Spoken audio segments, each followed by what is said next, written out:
Hi, my name is Kerby Redekop, and together with my wife Katharina and our 4 children, we operate Red Earth Farming Company, a sugar beet farm in Vauxhall, Alberta. This is my second career farming, and I've been at it for about 4 years now. I farmed for a few years after high school, before leaving to pursue other interests. And so we've been back about 4 years now, and a lot has changed, but we're learning quick and slowly catching up, I think. I think there are a lot of misconceptions about farmers in the popular media. I think on one hand, people don't really know what to think because they hear all these stories about animal cruelty and factory farming and maybe unsafe food, and that doesn't make them feel very good about the food system. But on the other hand, maybe they've got an image in their head about their grandfather's farm or their cousin's farm or something, and it doesn't seem to be that bad there. I think people need to realize that farmers are just normal people like all of them. We've got the same goals and values. We want to feed our families, and we want to do the best job of what we're doing. So, you know, if you're a farmer, you want to take good care of the land and use the resources that you have wisely. Fertilizer, chemicals, you know, money, people, everything. We want to do a good job of what we do. So I think if more people followed a farmer on Twitter or some other social media platform, it might be more helpful than listening to the stories they read in CBC or other media. I think technology has changed just about everything we do.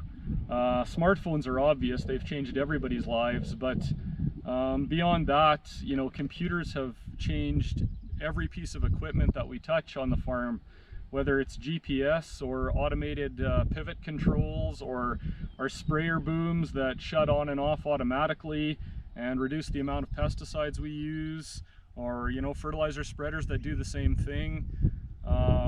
So I think computers have changed almost everything we do. And then also in the office too, right, which is a huge part of my responsibilities.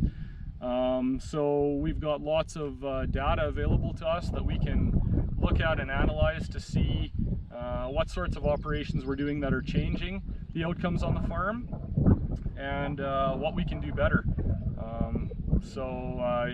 Computers and data are technology that is changing farming to as great or greater a degree than any other industry. I think the perception maybe is that farmers aren't as concerned about the environment.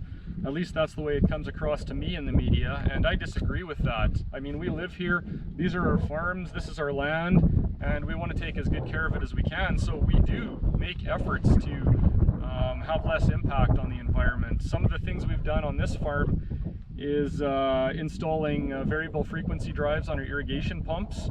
It makes a substantial reduction in our energy usage. We've installed a fairly large solar project on one of our buildings that offsets about 10% of our farm's electricity use. We put low pressure sprinklers on our pivots to also use less energy.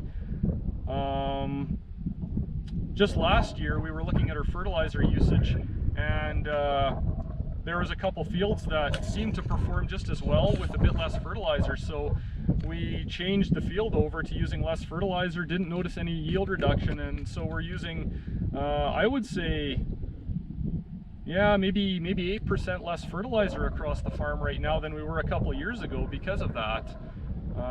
So these are all ways that we can use less energy on the farm and yeah, have a smaller environmental footprint. So biotechnology, I think maybe most people don't think about it this way, but it's something I see a lot of, is how farming is a system, and when you change one thing, you change a lot of other things. Everything is connected. And so in the same way as, you know, maybe most normal people that aren't farmers can see how computers change every aspect of their lives. Biotechnology is kind of the same on the farm, but it's a totally different level. Seed and chemical and fertilizer can't be digitized. There's no way to hook it up to a computer, and so biotechnology is the technological revolution in farming, and it changes everything about the biological system that farming is in our day-to-day lives. So if you want to take Roundup Ready sugar beets as an example, just a few of the things it changes are it saves us labor.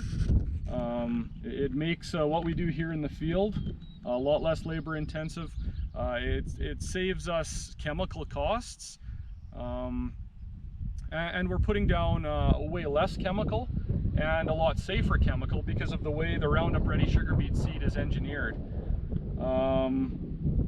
It's better and it's safer for the environment, for people, and for the crop.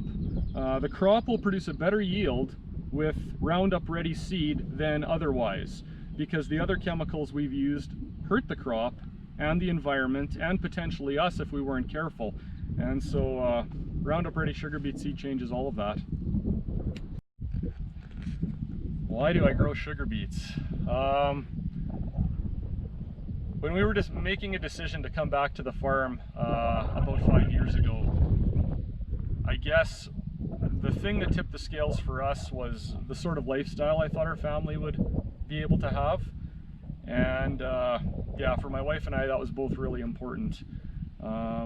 We felt like coming back to where we grew up, with a sense of family history for our kids, and the same sorts of ups and downs of the seasons, and busy times and slow times, and just even the family history in this area. My family's been farming for 4 generations in this area, and growing sugar beets for about 40 years of that, and that was just really important to us to keep that going. And also the local community of sugar beet growers, people I've grown up with and known my whole life, just really good people that I enjoy meeting and visiting with on the side of the road or in town or wherever. And